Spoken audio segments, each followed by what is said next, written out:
கதிர்கள் இறைவனை வணங்கும் கோவில். ஈஸ்வரனுடைய ஐராவதம் அப்படின்ற ஒரு யானையுடைய சாப விமோச்சனம் கிடைக்கப்பட்ட தலம்.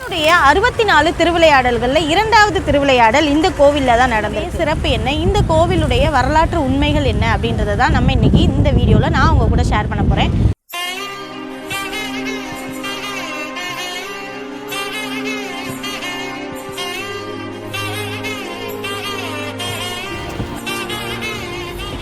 வரலாற்று தலங்களை பற்றி தொடர்ந்து நம்ம வீடியோவில் பார்த்துட்டு வரோம். ரொம்பவே சிறப்பான ஹிஸ்டாரிக்கல் பிளேசஸும் அதனுடைய ரகசியங்களும் உண்மைகளும் புராண கதைகளையும் நோக்கி போயிட்டுருக்க இந்த பயணத்தில் நான் உங்கள் கூட பேசிகிட்ருக்கேன். ஸோ நான் உங்கள் தேன்மொழி, என்னோட சேர்ந்து நீங்கள் இன்றைக்கி இந்த கோவிலை தரிசிக்க போகிறீங்க. இன்றைக்கி வீட்டிலேருந்து கிளம்பியாச்சு. ஸோ கிளம்பி நம்ம போயிட்டுருக்கக்கூடிய இந்த இடம் எங்கே இருக்குது அப்படின்றத பார்க்கும்போதே ரொம்பவே அழகான ஒரு வியூ உங்களுக்கு தெரியும்.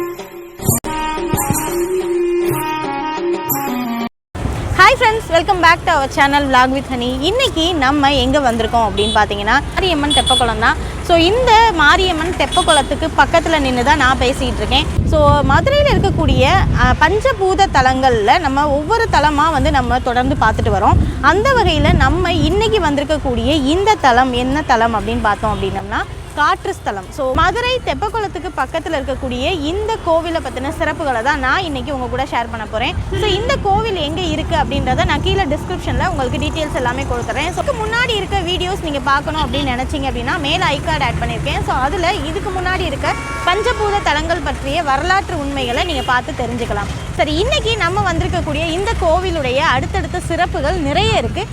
அது என்னென்ன அப்படின்றத ஒன்றொன்னா நான் உங்கள் கூட வந்து எக்ஸ்பிளைன் பண்ண போகிறேன்.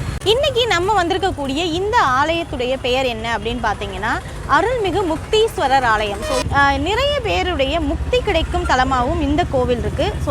ஸோ வீடியோவை ஸ்கிப் பண்ணாமல் பாருங்கள். அப்போ தான் இந்த கோவிலை பற்றின சிறப்புகளை நீங்கள் முழுமையாக தெரிஞ்சுக்க முடியும். சரி, வாங்க வீடியோக்குள்ளே போகலாம்.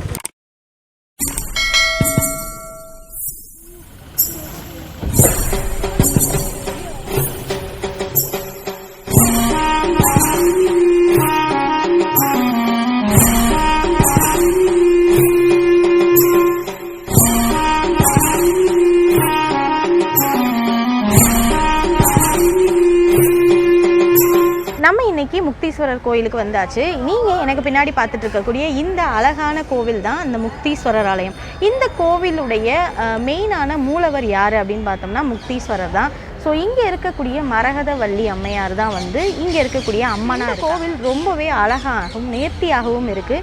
இந்த கோவில் எப்போ கட்டுனாங்க, இந்த கோவில் எப்போ வந்து நிர்ணயிக்கப்பட்டுச்சு அப்படின்னு பார்த்தோம் அப்படின்னா சுமார் 400 ஆண்டுகளுக்கு முன்பு வந்து முத்து வீரப்ப நாயக்கரால் இந்த கோவில் வந்து நிர்ணயிக்கப்பட்டுச்சு.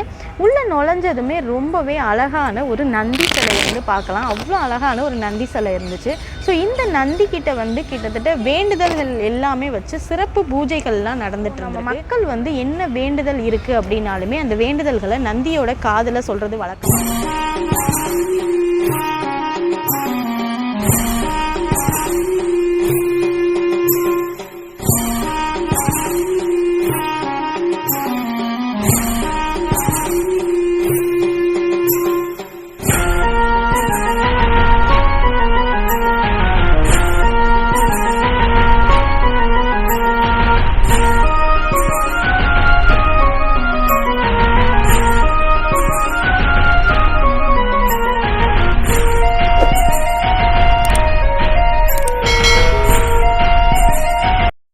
பிறக்கிற அத்தனை உயிர்களுக்கும் முக்தியை கொடுக்கும் தலம் தான் மதுரையம்பதி.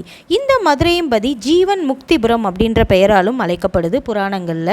ஸோ இங்கே இருக்கக்கூடிய இங்கே சிவன் வந்து இருக்கார். ஸோ சிவனுக்கு முக்தீஸ்வரர் அப்படின்ற பெயரில் தான் இவரை அழைக்கிறாங்க. இந்த பெயர் எதனால் வந்துச்சு, ஏன் இப்படி கூப்பிட்றாங்க அப்படின்றதுக்கும் ஒரு பெயர் காரணம் இருக்குது. அதாவது இங்கே இருக்க சிவனை வந்து இந்திரேஸ்வரர், ஐராவதேஸ்வரர் அப்படின்ற மாதிரி தான் வந்து அழைச்சிட்டு இருந்திருக்காங்க. காலப்போக்கில் இங்கே இருக்கிற மக்கள் முக்தி விளக்கு வந்து இந்த கோவிலில் போட ஆரம்பிச்சிருக்காங்க. ஸோ இந்த முக்தி விளக்கு போடுற காரணத்தினால இந்த பெயர் மருவி முக்தீஸ்வரர் அப்படின்ற மாதிரி கூப்பிட்டுருக்காங்க.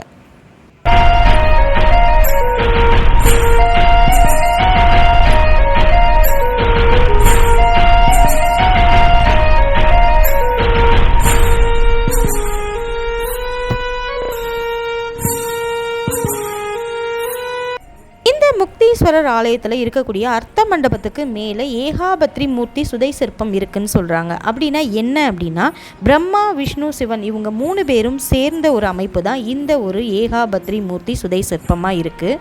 இந்த கோவிலில் இன்னொரு சிறப்பும் இருக்குது. அது என்ன அப்படின்னு பார்த்தோன்னா, நவகிரக தோஷம் நீங்கும் அப்படின்னு சொல்கிறாங்க. ஸோ நவகிரக தோஷம் நீங்கிறதுக்கு பொதுவாக பார்த்தோம் அப்படின்னா நவகிரக வழிபாடு செய்யணும்னு தான் எல்லாரும் சொல்லுவாங்க. ஆனால் இந்த கோவிலில் நவகிரகங்கள் இல்லை. என்ன ஸ்பெஷல், ஏன் இல்லை அப்படின்னு பார்த்தோன்னா, இங்கே இருக்கக்கூடிய சிவனை வழிபட்டு முக்தி தரக்கூடிய இந்த முக்தீஸ்வரருக்கு விளக்கு போட்டோம் அப்படின்னா நவகிரகங்களை வழிபடுறதுக்குரிய அந்த ஒரு பலன் கிடைக்கும் அப்படின்னும், அந்த நவகிரக தோஷம் நீங்கும் அப்படின்றதும் இங்கே இருக்கக்கூடிய ஒரு பெரிய நம்பிக்கையாக இருக்குது.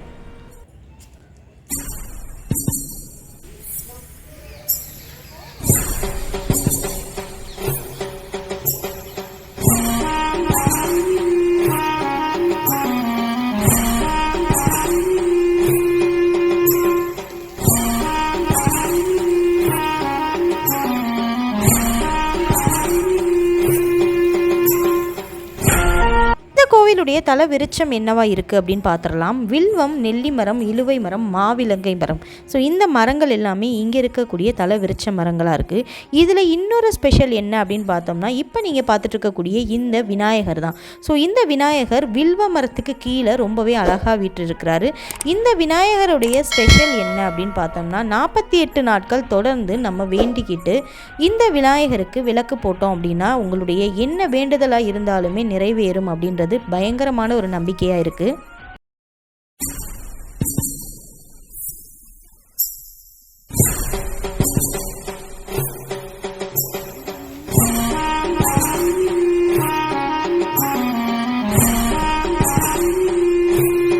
வீடியோவோட தொடக்கத்தில் நான் சொல்லியிருந்த மாதிரி ஐராவதம் அப்படின்ற வெள்ளை யானை சாப விமோச்சனம் பெற்றது இங்கே தான் அப்படின்னு சொல்லியிருக்காங்க.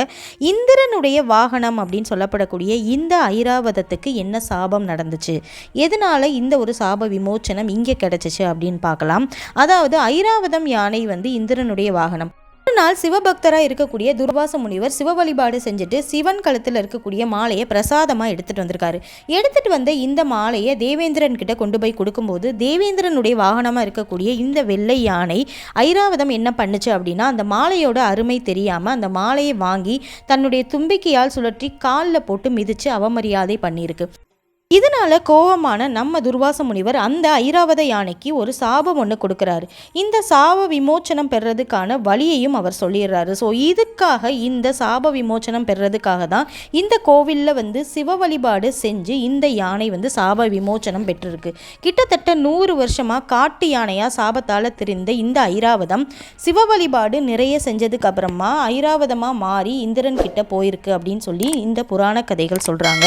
இந்த ஐராவதம் சிவ வழிபாடு செஞ்சதுக்காக உருவாக்குன கோவில் தான் கிழக்கு பக்கமாக இருக்கக்கூடிய இந்த முக்தீஸ்வரர் ஆலயம் அப்படின்றது புராண கதைகளில் இருக்கக்கூடிய ஒரு உண்மையாக இருக்குது.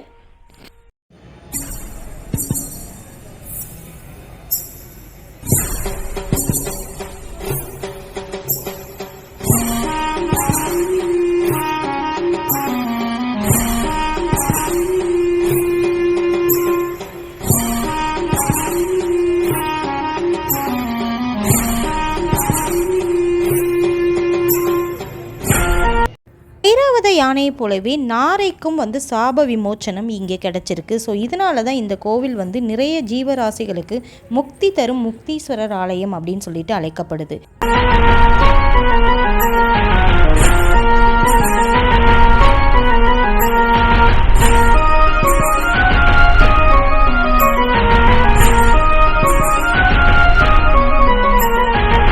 கோவிலில் ஒவ்வொரு மார்ச் மாதம் 10ஆம் தேதியிலேருந்து 22ஆம் தேதி வரைக்கும், செப்டம்பர் மாதம் 18ஆம் தேதியிலேருந்து 30ஆம் தேதி வரைக்கும் சூரிய ஒளி இறைவன் மீது விழுகிறது ரொம்பவே ஒரு சிறப்பான ஒரு விஷயம், ரொம்பவே அதிசயமான ஒன்று அப்படின்னு சொல்லலாம். ஏன்னா சூரிய கதிர்களை வணங்கும் கோவில் அப்படின்றது தான் இந்த கோவிலுடைய ரொம்பவே பிரம்மாண்டமான ஒரு அதிசயமான ஒரு நிகழ்வு. இந்த கோவிலில் இருக்கக்கூடிய லிங்கத்துக்கு மேலேயும் சரி, நந்திக்கு மேலேயும் சரி, சூரிய கதிர்கள் அழகாக விழுந்து வணங்குற மாதிரியான ஒரு விஷயம் நடக்குது. ஸோ இந்த நிகழ்வு இந்த நேரத்திலையும் இந்த காலங்கள்லையும் மட்டும்தான் இங்கே நடக்கிறது ஒரு வருடம் செய்யக்கூடிய ஒரு முக்கியமான ஒரு விஷயமாக இருக்குது.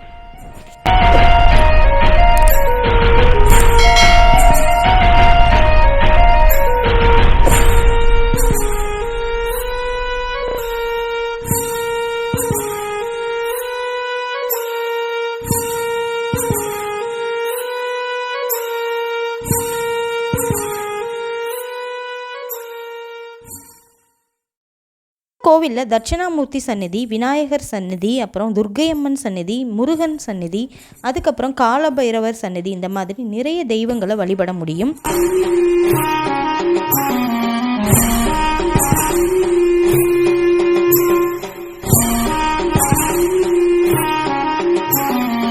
முக்தீஸ்வரர் ஆலயத்துடைய மூலவர் முக்தீஸ்வரர், அம்பாள் மரகதவள்ளி தாயார். இங்கே இருக்கக்கூடிய தல விருட்சம் வில்வ மரம். இங்கே இருக்கக்கூடிய தீர்த்தம் என்ன அப்படின்னு பார்த்தா வைகை நீர். ஸோ இங்கே என்ன சிறப்பு அப்படின்னு பார்த்தோம் அப்படின்னா, சூரிய கதிர்கள் இறைவன் மீது விழும் அந்த ஒரு சிறப்பான சம்பவம். ஸோ இவ்வளவு சிறப்பு வாய்ந்த இந்த மதுரையில் இருக்கக்கூடிய காட்டு ஸ்தலம், அதாவது பஞ்சபூத தலங்களில் ஒரு தலமாக இருக்கக்கூடிய இந்த முக்தீஸ்வரர் ஆலயத்தை நீங்களும் கட்டாயம் தரிசித்து இறைவனுடைய அருள் பெறணும் அப்படின்றது என்னோட வேண்டுகோளாக நான் இங்கே உங்ககிட்ட சொல்லிக்கிறேன். ஸோ இந்த வீடியோ மூலமாக நான் உங்கள் கூட இந்த ஒரு சிறப்பான ஒரு விஷயங்களை ஷேர் பண்ணியிருக்கேன். இந்த வீடியோ உங்களுக்கு ரொம்பவே பிடிக்கும் அப்படின்னு நம்புகிறேன். ஸோ வீடியோ பிடிச்சிருந்துச்சு அப்படின்னா மறக்காமல் நம்ம சேனலுக்கு சப்ஸ்கிரைப் பண்ணி ஆல் பட்டன் கொடுத்துருங்க. நிறைய வரலாற்று தகவல்களை நான் தொடர்ந்து உங்கள் கூட ஷேர் பண்ண காத்திருக்கேன். ஸோ இந்த வீடியோவில் என்னால் முடிஞ்ச அளவுக்கு இந்த கோவிலை பற்றின தகவல்களையும் வீடியோவையும் நான் உங்கள் கூட பகிர்ந்திருக்கேன். இந்த வீடியோவை நீங்கள் பார்த்துட்டு நேரில் இந்த கோவிலில் ஒரு தடவை தரிசனம் செஞ்சு பாருங்கள். அது இன்னொரு வரலாற்று தகவல் உள்ள வீடியோவில் நான் உங்களை மீட் பண்ணுறேன். Bye friends.